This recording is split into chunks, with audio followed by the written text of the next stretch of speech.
So good morning, everybody. I'm so happy to be here, and I appreciate that that I was invited to come and speak and to continue this conversation with Mary. And so let me go here. So we're continuing the same topic, and here's my financial disclosure. I have no relevant relationships. Let me go back here to my original slide.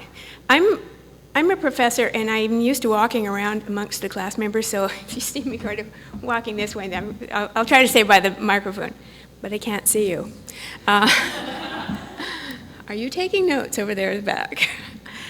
So you see that I have a point of view from three different areas as a scientist who has looked at the statistical analysis of these data, as an educator of medical and dietetic students, thank you, and as a dietitian. So what are the messages that I want to give to my patients and my clients? So I want to look at the sodium information from those 3 points of view. Health professionals are always saying, we eat too much salt. And my patients and clients will come to me and say, I know I eat too much salt. And I'll say, well, how do you know that? And let's look at what you actually are eating. Public health agencies in Canada, the US, around the world have the idea that we need to promote a reduction in sodium in the food supply. And with that 2013 Institute of Medicine report, there was sort of an increase in the discussion around what is a safe and adequate intake. This has already been mentioned a little bit, but that IOM report did say there was insufficient evidence to define an intake range. What is the range that most people would consume and still have it be healthy? And there's a lack of evidence that population sodium intakes can be changed. So we've tried for decades to change sodium intake, and what's happened? And there's attempts to limit the sodium content might have unintended adverse consequences, and that's kind of the newest thing that we're looking at now. So the IOM report cautioned that voluntary or mandatory policies to reduce sodium across the entire population must be based on assessment of all available scientific evidence. So the assumptions that are going on right now, why do we have these levels of sodium that we recommend? And they assume that the lower sodium intake would benefit everybody. And it rests on that idea of improved blood pressure control. And sodium may reduce blood pressure, and does that mean everybody needs that or would be healthy? And here, of course, are the guidelines for healthy people and for people at risk. Another question that we might ask, or that the assumptions are made on, is feasibility. And the idea that sodium intake is dictated by the food supply. And reducing sodium content of food in the marketplace will reduce overall intake. And then the third is that the assumption that lower sodium intake carries no risk to the population. And this, again, is predicted on computer models and estimates of reduction in cardiovascular disease related to blood pressure. Okay, so what I wanted to do was take a little bit of a look at the evidence. So is sodium policy generalizable? And we see that the sodium intake is based on the AI. So there's no RDA for sodium intake. And if you recall, the AI means there's insufficient data from dose response trials, so an EAR cannot be established, and a recommended daily allowance could not be derived. So adequate intake is provided. And so adequate intake is an estimation. Another piece of evidence about generalizability is that the response to sodium intake is variable. And you might even know people who eat a lot of salt or eat less salt, and their response as far as blood pressure is not the same.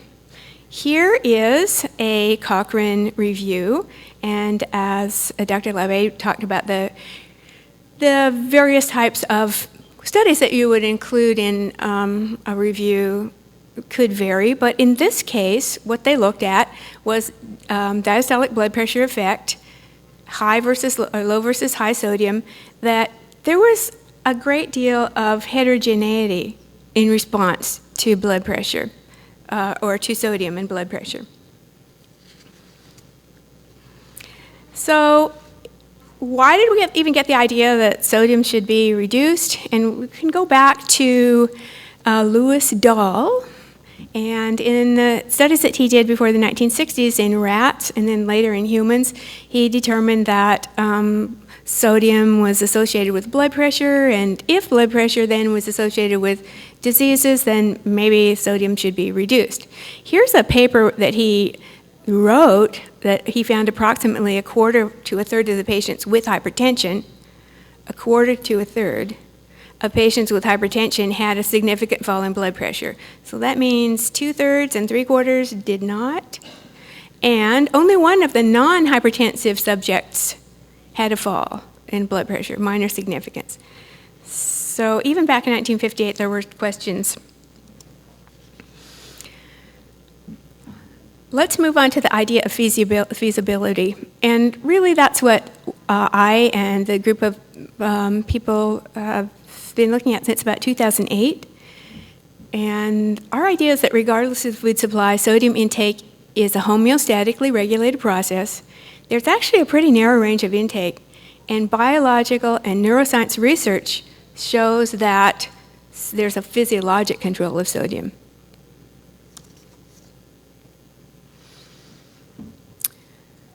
This graph is from a paper by Joel Geerling, and he studies the physiologic changes that affect sodium appetite.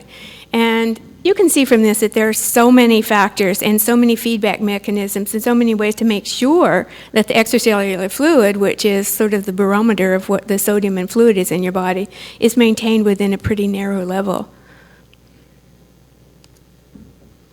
Our questions when we looked at data from around the world was, is there a normal range of sodium intake? Does it exist? What determines it? And can it be changed? And what happens if those limits are exceeded? So here's a paper that we published in 2013. And this is looking at urinary sodium, which is a marker for sodium intake through a 24-hour sodium excretion from countries all around the world. And this is the data that we produced. So if you look here, I have the 24-hour sodium collection. This is over 69,000 individuals.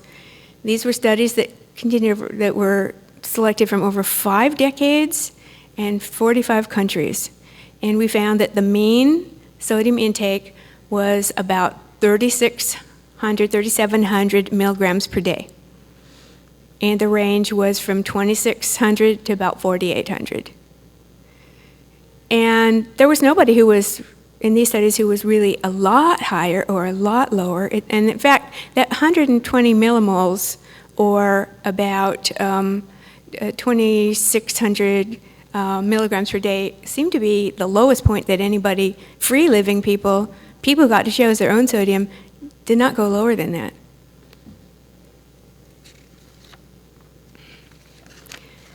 Compare those study results with the recommendations.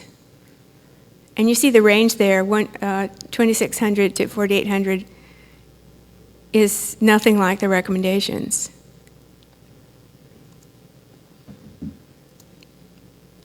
Okay. I'm stuck on this slide.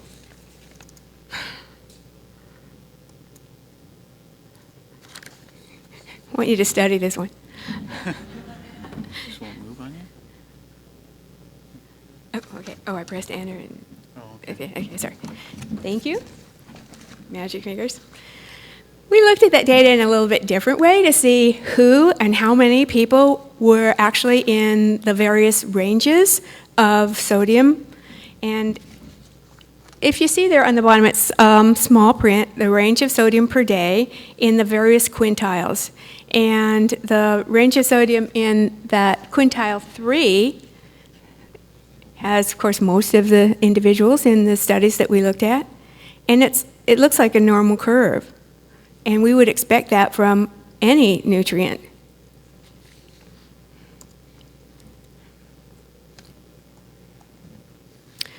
Here was another author, the Pebbles group looked at some of this similar information in a little bit different way. I like the way they presented this. So here are studies from all around the world, and you can see that nobody had a consumption that was in the ranges that are suggested, the recommendations.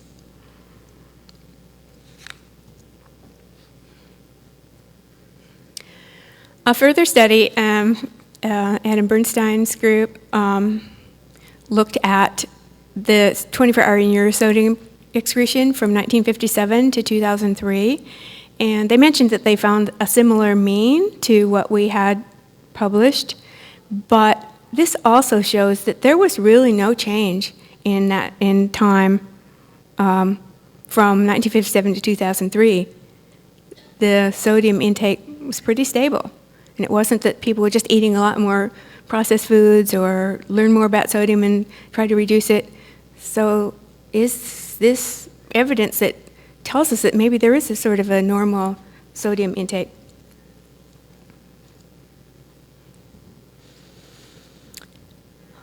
Just a little bit more information to show you about maybe some normal sodium intake, and here is a CDC report of NHANES data from 1988 to 2010, and the various curves there, the solid or dotted lines, show that there's some small variation in sodium, but it's not really a significant difference, and the mean is about 3,300 milligrams per day, which is what we and other people have found would be the range that where would be a normal sodium intake.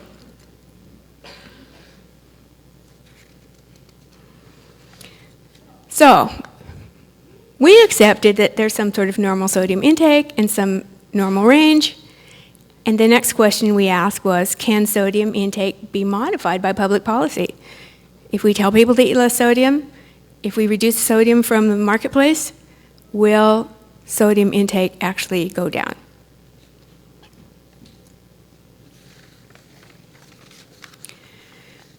In that paper, we looked at sodium intake in the UK, where there's a long trial at reducing sodium in the marketplace and by educating people about sodium. And this was a campaign by the Food Standards Agency in the UK. There's a little bit more information now than that's on this slide, but we can see that they have sort of a mean intake of sodium, and it varies around the mean, but if you look at any of those points, you'd have to look at it in the context of all the collections that you did. Some of the later studies would just look at a higher point. For example,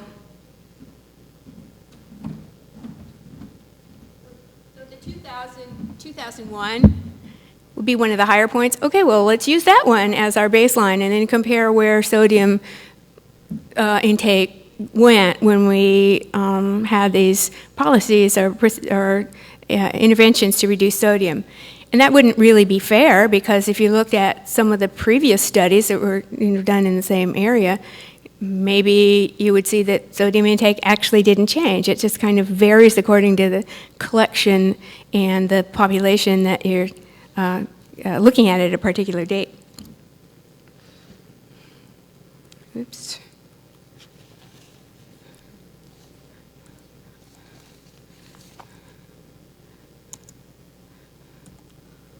Okay. I think you have to study this one too. Could I have your magic finger?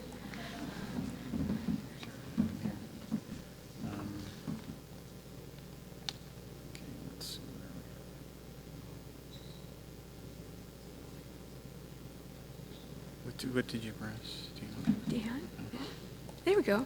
What? No, it's. Yeah, okay. How do we get out of here? It's down here.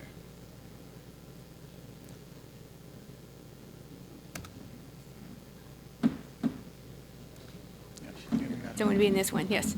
Yeah. Thank you. Yes, thank you. Okay, so there was a lot of excitement about one of these studies that used one of the higher levels of sodium and then one of the lower levels of sodium that was collected during a year period. And the idea was that public policy could indeed reduce sodium. But when you look over time and to see that the sodium intake really doesn't change if you go across the decade. Let me show you this next slide, if I can get to it. Yes. Putting that in the context of the data points that we collected, you can see that the UK's campaign on sodium intake in 2006, you can see what the level was there. In 2011, see what the level was there. And then, so that's what they said was the evidence that public policy had lowered population sodium intake. But if you went back and said, well, let's compare that with 1997, when we also collected data, it wasn't any different. So I'm just putting this out here so you can think, well, I don't know if there is an actual overall reduction in sodium intake if we look at all the data that's there. I do want to just show you this parabolic relationship of nutrients, any nutrient. And when you have the higher levels, that can be abnormal, and the lower levels can be abnormal. But there's some mid-range that seems to be healthful for everyone. A further thing that I think is pretty interesting, you may have experienced this yourself, is that if you feel like you want something salty and someone offered you a tablespoonful of salt, would you eat it? Probably not. So there are tastes, our taste receptors can be appetitive or they can be aversive. And the salty taste is unique among flavors and tastes, that it transforms this innately appetitive stimulus into an aversive one if you overconsume. So it helps balance. This is another physiologic balance for sodium, normal sodium intake. All right, so let's go on to another assumption and some evidence. Is sodium reduction safe? And this is, of course, the most controversial and the most interesting to see what sort of studies and what sort of research we can get for this. This paper by Neil Skardal shows that the low sodium diet versus high sodium diet increases renin, aldosterone, catecholamines. And I'm not going to discuss the cholesterol and triglycerides. I'm going to focus on the blood pressure effects.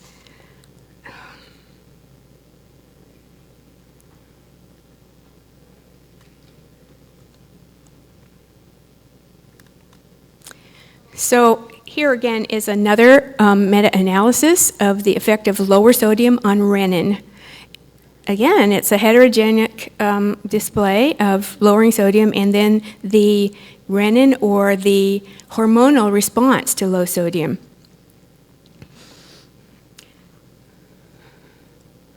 Aldosterone is another part of that pathway, and again, you can see that there's a response that shows that aldosterone's increased and renin's increased, and we know this. This is just the physiologic response to a lower sodium diet or lower sodium intake. So the question is, are these harmful to increase aldosterone or renin? One of the basic ideas that we have here is when we look at urine sodium that's on that x-axis, and you look at the plasma renin activity, it increases. The plasma renin activity increases at about 156 millimoles per day, or that's about that 3,600 milligrams per day. So as we wrote there, the point at which the asymptote intersects the confidence interval establishes minimal 24-hour urine collection for plasma renin activity suppression. When you go less than that, renin activity goes up. Still, we have the question, does it matter? Do we care? Here's a graphic that shows plasma renin activity and 10-year cardiovascular mortality. Those are sudden death and coronary heart failure. And the bottom line, the purple one, would be the people who have the most plasma renin activity, and you could see that they have increased risk of this cardiovascular mortality. Also, a majority of medications that we use for cardiovascular disease are to combat this renin-angiotensin system. So this adds another piece of evidence that maybe this is something you don't want to overly stimulate. Here are those studies, and you've already seen one of these studies, the middle one there, but there are a number of studies that show that lower urinary sodium intake, increases cardiovascular risk. The one on the top is in people with type 1 diabetes. And the one on the bottom is the one with the risk of coronary heart failure. Again, some of these people who had increased risk may have been ill anyway, but as we look at a number of studies in different disease states, we have to ask, is this important? Taking a little bit closer look at that type 1 diabetes, I'm interested in this because as a nutritionist, I'm also a specialist in diabetes care, and people with type 1 are often suggested they really restrict their sodium because usually a side effect of diabetes is cardiovascular disease. But you see in this set of studies, if they restricted to the current guideline, they would be at an increased risk for all-cause mortality. So just as a little recap, the assumptions underlying sodium reductions is that sodium increases blood pressure and increases cardiovascular disease. But as we heard in the previous discussion, that's not exactly so. We can't exactly make that leap of faith. We don't have the evidence for that yet. Another assumption is that we consume excessive sodium. Well, looking back at some of the worldwide sodium intakes in free-living people and others, maybe there's some normal sodium and we're just meeting that. Whether sodium intake can be permanently reduced or not, we don't know. We look over the decades that UK data is, it looks like it kind of goes up and down. And then is sodium reduction safe and achievable? And that's still to be known. So going back to the data, those were assumptions. The data is that IOM says that the science is inconsistent and insufficient. And whenever you have something that's inconsistent and insufficient, then your next step would be, well, let's find out some more. Let's look at it some more. So we also think that there's a normal range of human sodium intake. It has definable upper and lower limits, and it reflects neurophysiologic control. Looking at the data we have for tens of thousands of people, free-living subjects see the same mean intake. And perhaps aggressively limiting sodium could cause adverse events. To the medical students who I teach, this is a basic tenet. Primum non nocere. First, do no harm. And this idea of non-maleficence, not doing any harm, is the principal precept of bioethics in all healthcare, students and practitioners. So here we have the idea, and we've discussed this, if you have a problem, it may be better to do nothing than risk causing more harm than good. This is not just the discussion of sodium, but all sorts of treatments. This idea of primum non nocere reminds the healthcare provider to consider the possible harm that any intervention may do. And Robert Heaney, who's a world-renowned researcher in minerals and health, brought up this idea. There could be possible harm to those who do not control their own intake. And we looked at people from around the world who were free-living people and their sodium intake, but think about setting sodium guidelines for people who maybe are in long-term care, who are hospitalized, and we as nutritionists are trying to give them what the guidelines say, and it might not be the best.